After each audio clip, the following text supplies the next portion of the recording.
संस्कृत संज्ञान चैनल में आप सभी लोगों का स्वागत है। और आज हम पढ़ेंगे कारक प्रकरण सिद्धांत कौमुदी के अनुसार। और ये जो ग्रंथ है भट्टोजी दीक्षित ने लिखा है। तो यहाँ पर हम जो महत्वपूर्ण सूत्र हैं, मैंने सारे सूत्रों को ही लिखा है, लेकिन फिर भी शीघ्रतापूर्वक जो महत्वपूर्ण सूत्र हैं उनको हम पढ़ेंगे। सबसे पहले देखो सिद्ध कारक के विषय में जानेंगे। तो यहाँ पर वो कह रहे, देखो ये व्याकरण वगैरह भी उपसर्ग पूर्वक ये सब बताने की आवश्यकता नहीं है।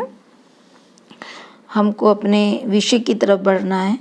कहाँ कहाँ है, फिर अष्टाध्यायी है, देखो त्रिमुनि है, पाणिनि, कात्यायन, पतंजलि, अष्टाध्यायी पर अनेक वृत्तिकार हुए। ठीक है। और यहाँ पर देखेंगे एक दो ग्रंथ हैं। प्रक्रिया कौमुदी के प्रणेता हैं पंडित रामचंद्राचार्य और रूपमाला लिखी है विमल सरस्वती ने। सिद्धांत कौमुदी पर टीका प्रौढ़ मनोरमा भट्टोजी दीक्षित की। ठीक है। तत्वबोधिनी ज्ञानेंद्र सरस्वती की। शब्देंदु शेखर ये नागेश भट्ट द्वारा लिखित टीका है। सबसे पहले जानेंगे, देखो कारक होता क्या है।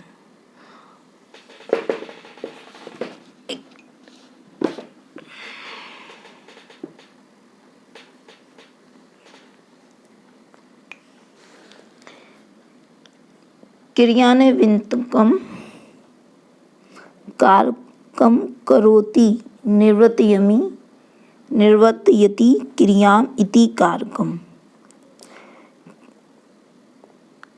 क्रियाजनकत्वम कारकम, तो कारक में क्या होती है, देखो क्रय धातु होती है, नूल प्रत्यय होता है, से बनकर क्रय करना, और इसमें क्या अकह इकारांत और नपुंसकलिंग अकम, तो यानी कारक क्या है, करने वाला। तो पुल्लिंग में इसका शब्द बनेगा कारकः, स्त्रीलिंग में कारिका और नपुंसकलिंग में कारकम। क्रिया से जो संबंध रखा जाता है वही कारक होता है। और संस्कृत में 6 कारक माने जाते हैं।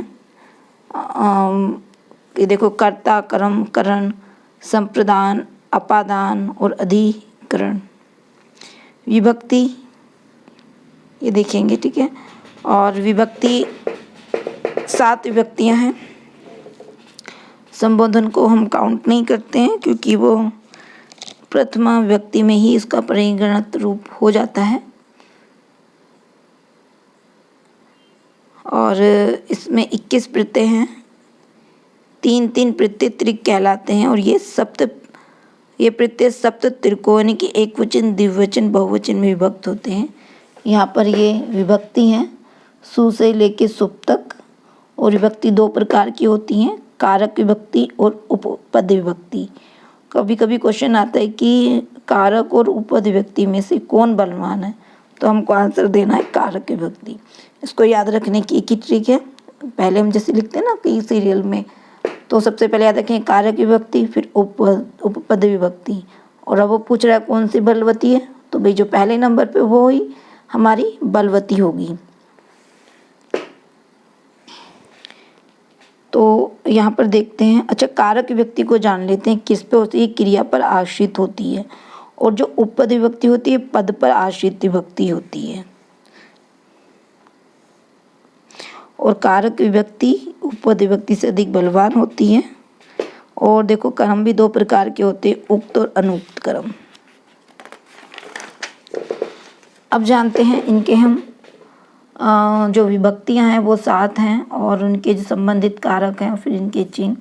प्रथमा विभक्ति में कर्ता चिन्ह है और इस कर्ता कारक और इसका चिन्ह है। और ये सभी चीज़ें सबको मुझे लगता है कि तैयारी होंगी।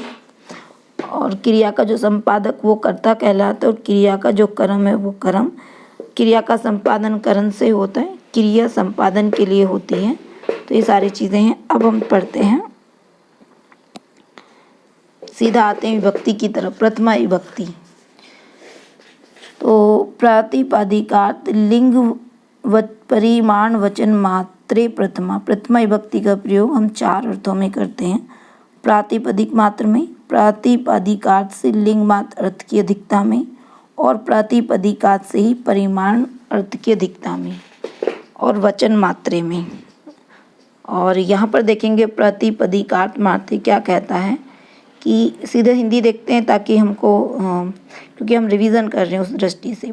जो शब्द अलिंगतः किसी विशेष लिंग का बोध ही नहीं होता है वह अव्यय तीनों लिंगों में समान चलता है, अव्यय अलिंग शब्द कहलाते हैं। अव्यय कभी बदलते नहीं हैं, उनका लिंग निश्चित होता है। अलिंग जैसे कि ऊंचे नीचे। नियत लिंग में क्या होगा, जो पुल्लिंग है वो कृष्ण, स्त्रीलिंग में श्री और नपुंसकलिंग में ज्ञानम शब्द बनता है। पंचक प्रतिपादिकार्थ स्वार्थ द्रव्य लिंगम संख्या और कारक, ये 5 हमारे प्रतिपादिकार्थ हैं। भट्टोदीक्षित इसका कहते हैं कि नियतोपस्थित कहा प्रातिपादिकार्थ नियत उपस्थिति जाति व्यक्ति की ही रहती है। अब लिंग मात्र में देखेंगे कि जिन शब्दों का कोई विशेष लिंग नहीं होता, जैसे कि तट, अब ये इसमें लिंग मात्र की अधिकता है। पुल्लिंग में इसका तट बनेगा, तटः बनेगा, स्त्रीलिंग में तटी और नपुंसकलिंग में तटम। अब वचन मात्र में देखते हैं, जब किसी शब्द से प्रातिपदिकार्थ के अतिरिक्त परिमाण अर्थ की प्रतीति हो, परिमाण यानी कि तोलना, जैसे वजन करना, माप लेनी, वहाँ पर प्रथमा विभक्ति होती है, जैसे द्रोणोविहि। अब ये जो द्रोण जो शब्द है ये मापने का एक साधन है और बटखरा को छोड़कर परिमाण आधिक्य को मानता है। व्रीहि क्या है, एक धान। अब यहाँ पे देखो एक क्वेश्चन आ जाता है, परिच्छेद और परिच्छेदक क्या है, इससे रिलेटेड है। परिच्छेद और परिच्छेदक क्या है, तो यहाँ पे कहना जिस वस्तु की माप की जाए वो व्रीहि है और परिच्छेदक जिससे माप की जाए जैसे द्रोण। तो जिस वस्तु की माप की जाए, किसकी हम माप कर रहे हैं, व्रीहि की, तो परिच्छेद। और परिच्छेदक जिससे माप की जाए द्रोणा, तो किससे नाप रहे हैं हम चावलों को, द्रोण। तो द्रोण क्या है यहाँ पे, परिच्छेदक। अब वचन मात्र है, वचन संख्या को कहते हैं एक द्वह बहु। संबोधनेचा जैसे कि हे राम, अभिमुखीकरण संबोधन कहलाता है। सम्यक बोधनम संबोधनम। नुक्ते कर्तृ प्रथमः, कृतवाच्य में जहाँ कर्ता उक्त कहा जाता है, उक्त होता है। कृतवाच्य में जो करता है वो उक्त ही उक्त होता है। अब पढ़ते हैं हम द्वितीय विभक्ति कार के, ये अधिकार सूक्त है। और यहाँ पे देखते हैं द्वितीय विभक्ति में कर्ता को जो अत्यंत ही अभिष्ट कर्म संज्ञक होता है, कर्ता अपनी क्रिया के द्वारा जिस किसी भी पदार्थ को सबसे अधिक चाहता, वहाँ पर क्या होती है, कर्म संज्ञा। जैसे क्रतु हो, तो क्रतु का अर्थ जाने कर्ता का इष्टतम की कर्म संज्ञा होती, मतलब यह है कि जहाँ पर कर्ता बहुत उत्कंठा के साथ ही बहुत उसकी इच्छा होती कि मैं कार्य करूँगा, ऐसे करूँगा, तो वहाँ इपिस्त क्रम की क्रम संज्ञा होती है। जैसे माशेषु अश्वम बदनति, इपिस्त तमम, इपिस्त शब्द क्या है, मैं तमा प्रत्यय बनाए। पैसा ओदनम भुजंगते, जैसे गिरहम प्रवशति। अनिभियते, यह अधिकार सूत्र है। अनिभित का अर्थ अनुक्त जो कहा ना गया हो और उक्त जो कहा गया हो, जैसे कि उक्त जिस अर्थ में तिंग कृत तदित समास होता है, सेव्यते में तिंग प्रत्यय लगता है, लेकिन अनुक्त में अनिभित कि जो कहा ना गया हो। ठीक है। अब आता है दूसरा सूत्र कर्मणि द्वितीय, ये एक विधायक सूत्र है और कर्मवाच्य में जो कर्म होता है वो उक्त होता है, कृतवाच्य में जो कर्म होगा तो अनुक्त होगा। अब इसको याद करने की किस तरह से हम याद कर सकते हैं, और कृतवाच्य में जो कर्म होता है वो द्वितीय विभक्ति का प्रतिपादक होता है। देखो पहले क्या है, उक्त अनुक्त। हम पहले कर्मवाच्य कृतवाच्य भाववाच्य पढ़ते, तो याद रखना कि कर्मवाच्य में जो कर्म है वो उक्त कहलाएगा और कृतवाच्य में जो कर्म है वो अनुक्त, यानी कि सीरियल से ही ये मैंने याद रखने की ट्रिक रखी है। यह था जैसे हरिम भजती, तो अब क्या है यहाँ पे, हरि क्या प्रथमा विभक्ति में और सेव्यते तिंग प्रत्यय, ये लिखा तिंग सेव्यते में तिंग प्रत्यय से प्रथमा विभक्ति। और कृत प्रत्यय का उदाहरण है लक्ष्मय सेवित हरि, तदित का सत्य शतेन कृतः सत्य अश्वः। फिर देखो समास इति का उदाहरण है ये। फिर कौ चिन्नी पाते नीति सम सांप्रतमिति आता है। फिर तथा युक्तम चानि पिस्तम, यानी कि जो इस पिस्ती ना हो वह अनिप्स्त कहलाता है। अनिप्स्त पदार्थ के दो भेद होते हैं, एक उपेक्षय होता है, दूसरा द्वेष्य। जिसके प्रति कर्ता उदासीन रहता है वो उपेक्षय, और जिसके प्रति कर्ता द्वेष रखता है वो द्वेष कहलाता है। दोनों बात कर्ता की हो रही है। जैसे ग्रामम गच्छन तृणम स्पृशति, अब यहाँ पे ग्रामम क्या है, कर्तुपसिस्तम से है, कर्मणि द्वितीय सूत्र से बना है। और तृणम क्या है, उपेक्षी। ओदनम भोजनो विषम भोजन्ति, अब विषम द्वेष कर रहा है तो द्वितीय विभक्ति सूत्र लगा इसमें कर्मणि द्वितीय से, कर्मणि द्वितीय। ओदनम क्या है, कर्तुरी, ऊपर का जो सूत्र था ना कर्तुरी कर्तसम वाला, तो वहाँ कर्म से क्या होगी, द्वितीय विभक्ति ओदनम में। लेकिन विषम में क्या होगी, कर्मणि द्वितीय। अब अकथितम च, ना कथितम अकथितम, इसमें तत्पुरुष समास है। और क्या कहते हैं कि इसमें जो होती हैं 16 धातुओं से द्वितीय विभक्ति का विधान होता है। अब वो 16 धातु कौन सी, दिक्रमक धातु। अब इसमें देखो दिक्रमक यानी कि एक सूत्र है, दुह पच दंड रुधि प्रक्षि चिरी भ्रुशासु जिम मुथु श्याम करम युग सयाद कथितम तथा स्त्राय कृष्वाहम। तो जो 16 दिक्रमक, अच्छा ये जो कर्म होता है वो दो प्रकार का होता है, एक तो मुख्य कर्म होता है, दूसरा अपादान इत्यादि से युक्त कर्म होता है। अब 16 दिक्रमक धातुओं का अकथितम च से द्वितीय विभक्ति में विधान होता है। जैसे दु, याच, पच, दंड, रुद्ध, प्रक्ष, ची, ब्रू, शास, जी, मत, मुश। अच्छा इनको ना एग्जाम में कभी से पूछ लेता है, सीरियल से भी पूछ लेता है, तो भी हमको याद रखना। नी, हा, कृष, वा। अब देखो धू का गाम दोग्धी पया, याचम बलिम याचत याचते वसुधाम, अविनीतम विनयम याचते। पच का उदाहरण तांडुलान ओदनम पचती। अब देखो यहाँ तांडुलन जो अकथित कर्म से इसकी विभक्ति हुई है और ओदनम इष्टतम कर्म है। ऐसे ही दंड का उदाहरण है। फिर रुद्ध का, प्रक्ष का, ची, ये थोड़ा थोड़ा सबका देख लेते हैं। अब नी, हा, कृष, वा के उदाहरण ग्रामम अजा नयति हरिति कृषति वहति।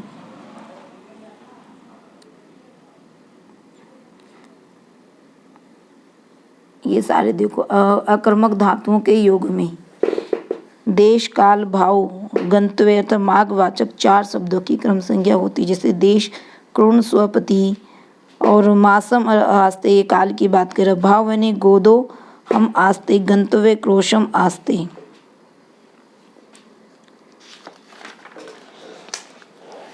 अब एक सूत्र देखो ये भी आता है कि गति, बुद्धि, प्रत्यवसानार्थ, शब्द, कर्मा, कर्म, कारणामणि, कर्ता, साणु। ये सभी इनके उदाहरण हैं। शत्रु, अगम्यत, सुरगम, वेदार्थम, स्वान, अवेद, यथ।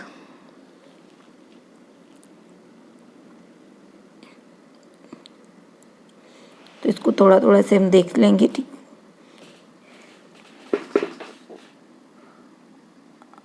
वार्तिक है इसका। शब्द अर्तेन देव दत्तम मासम आसर्थम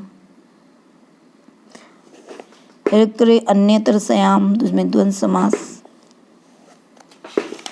अभी हम रिवीजन कर रहे हैं तो इसलिए मैं ज़्यादा अच्छे से मतलब आप लोगों को बता नहीं पा रही हूँ, और लेकिन परीक्षा के लिए ये अति महत्वपूर्ण रहेगा। अधि सिंह स्थाय असम क्रमवाची, अधि उपसर्ग पूर्वक सिंह स्था और आस धातु आए तो कर्म संज्ञा होती है। कैसे क्या होगा, पहले अधि उपसर्ग लगेगा, फिर उसके पश्चात सिंह स्था अगर कोई भी धातु होगी तो वहाँ पर कर्म संज्ञा बनेगी। जैसे अधि का हरि वैकुंठम अधिशेते है, हरि ही वैकुंठम अधितिष्ठति। अब यहाँ पे देखो उपसर्ग लगा हुआ है और स्था धातु यानी कि यही धातु होंगी। फिर अभिनिवेशम, अभिनि पूर्वक विष धातु का आधार से कर्म संज्ञा बनती है। सन्मार्गम अभिनिवेशते। फिर उपानो वध्यांग वशा, उप, अनु, अधि, आंग और उपसर्ग के साथ वश धातु की ही कर्म संज्ञा होती है। वश धातु से भवादिगण का वश निवास धातु का ग्रहण होता है। हरि जैसे वैकुंठम अनुस्ते, यानी कि देखो यहाँ अनुपसर्ग है और क्या धातु है, मतलब वश धातु लगती है। 4 उपसर्ग होंगे और प्लस वश धातु होगी तो कर्म संज्ञा बन जाएगी। अब कह रहे हैं अगर उप अनु अधि आंग उपसर्ग का वश धातु के साथ प्रयोग ही नहीं होता तो वहाँ पर सप्तमी विभक्ति लगेगी। क्या कह रहे हैं, अगर उप अनु इत्यादि उपसर्ग का वश धातु के साथ, मतलब कह रहे हैं कि ये सारी धातु हैं लेकिन वश धातु नहीं है, तो फिर कौन सी विभक्ति लगेगी, तो सप्तमी विभक्ति लगेगी। जैसे कह रहे हैं, इसके लिए एक वार्तिक दिया उन्होंने, अभुक्त्यार्थ से ना वने उपवस्ति। अब देखो यहाँ पर क्या है, यहाँ पर मतलब उपसर्ग है लेकिन वश धातु नहीं है, इसीलिए वने आया है।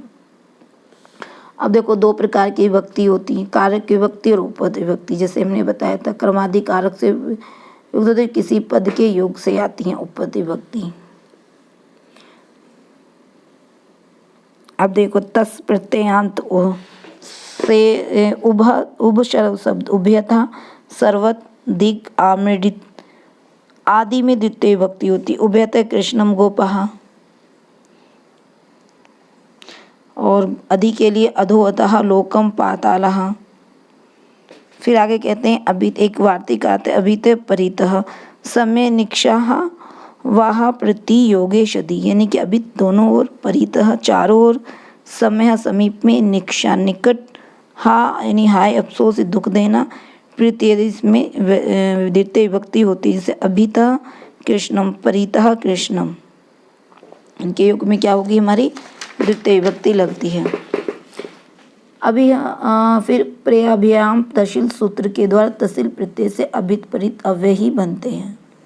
ये देखिए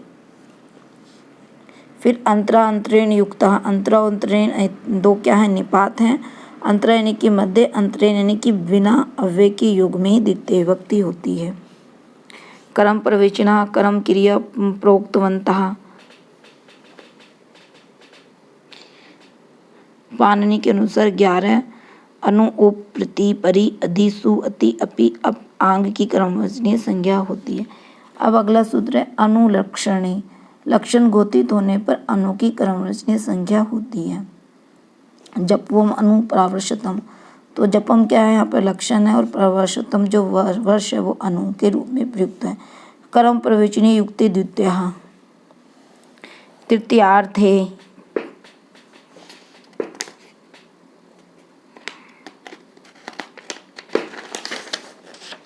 हीन के अर्थ में, हीन यहाँ पर न्यून अर्थ के गोति होने पर अनु की क्रमवचनीय संज्ञा, जैसे हनु हरिम सूरहा। उपो अधिके च, अधिक और हीन अर्थ गोतित होने पर उप अव्यय की क्रमवचनीय संज्ञा होती है। हीन अर्थ में उप। लक्षणे तत्त्वभूताख्यान भाग विप्सासु प्रति प्रेरणवः। लक्षणम प्रत्यभूताख्यान भाग विप्सा यानी लक्षणम का अर्थ है वृक्षम प्रीति विद्योतते विद्युतः। इत्थम भक्तो विष्णु त्रयति भाग लक्ष्मी हरिम प्रीति। एक सूत्र आता है अभिर्भागे, यानी कि लक्षण इतत भूताख्यान विप्सा की अभि की क्रमवचनीय संख्या होती है। जैसे लक्षण में हरिम अभिवृतते, इत्थम भक्तो हरिम अभि। अधिपरि अनर्थको, अधिपरि की क्रमवचनीय संज्ञा होती है। सुहो पूजायाम, पूजा यानी कि यहाँ पर प्रशंसा के अर्थ में सु की क्रमवचनीय संख्या होती है। जैसे सु यानी कि सिक्तम, सु यानी सत्तम प्रशंसा के रूप में। अतिक्रमणे च, अतिक्रमण को उल्लंघन करना, पूजा के अर्थ में अति की क्रमवचनीय संज्ञा बनती है। जैसे अति देवान कृष्णः, यहाँ क्या देवान में क्रमवचनीय संज्ञा है। उसके बाद है अपि पदार्थ संभावना,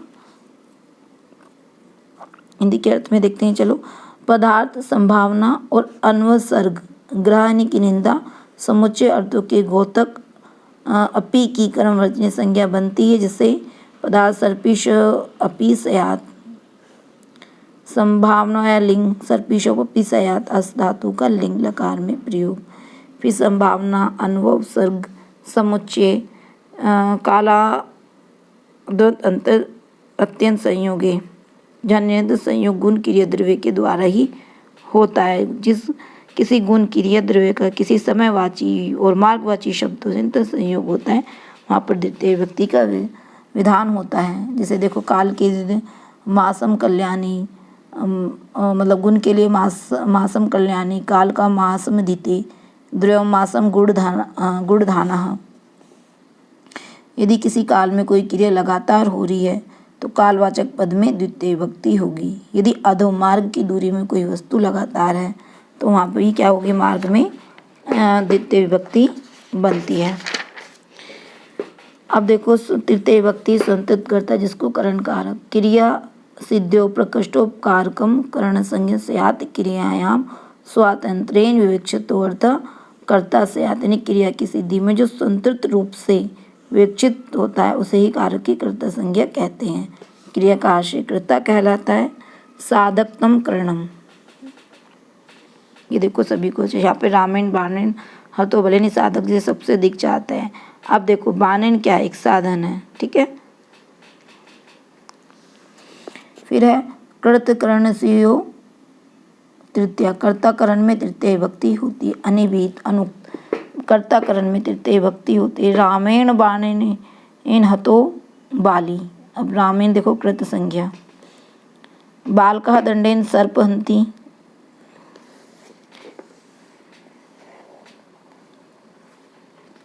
मतलब ये कह रहे हैं कि प्रकृतिव्य उपसंख्यानम, यानी कि जो प्रकृति प्राय गोत्र सम विषम माप सुख दुख इन 8 में क्या होती है, तृतीय विभक्ति होती है। यहाँ इन सभी के देखो उदाहरण दिए हुए हैं। जैसे धान्येन धनवान, नामना सुतीक्ष्ण, विषम विषम बेति, गोत्र का गोत्रेन गार्ग्यः, दिव कर्मः। और यहाँ पे देखो जो चा का अर्थ है वो करण के लिए आया है। दिव यानी कि खेलना, धातु साधकतम कर्म करण की संज्ञा होती है। जैसे अक्षय अक्षान व दीविति, अपवर्गीय तृतीय, यहाँ पर जो अपवर्ग शब्द है वो फल प्राप्ति का द्योतक है। कह रहे हैं किसी क्रिया की समाप्ति होने पर फल प्राप्ति में कालवाचक मार्गवाचक शब्दों से अत्यंत संयोग होने पर तृतीय विभक्ति बनती है। जैसे क्रोशेन अनुवाको अधीतः, सहयुक्ते प्रधाने, यानी कि सह के योग में तृतीय विभक्ति होती है। जैसे साकम सार्धम समम आदि अवयव का इसमें योग होता है। मया साकम सोधे आस्तो, ये हेगांग विकार विकृत अंग में तृतीय विभक्ति बनती है। अंग शब्द में अच प्रत्यय होता है। फिर आता इत्थम भूत लक्षणे, किसी विशेष दशा की प्राप्ति का बोध कराने वाले चिन्ह में तृतीय विभक्ति, जैसे जटाभि तापसः। फिर संज्ञो अन्यतर सयाम कर्मणि, यानी कि सम उपसर्ग से ज्ञा धातु के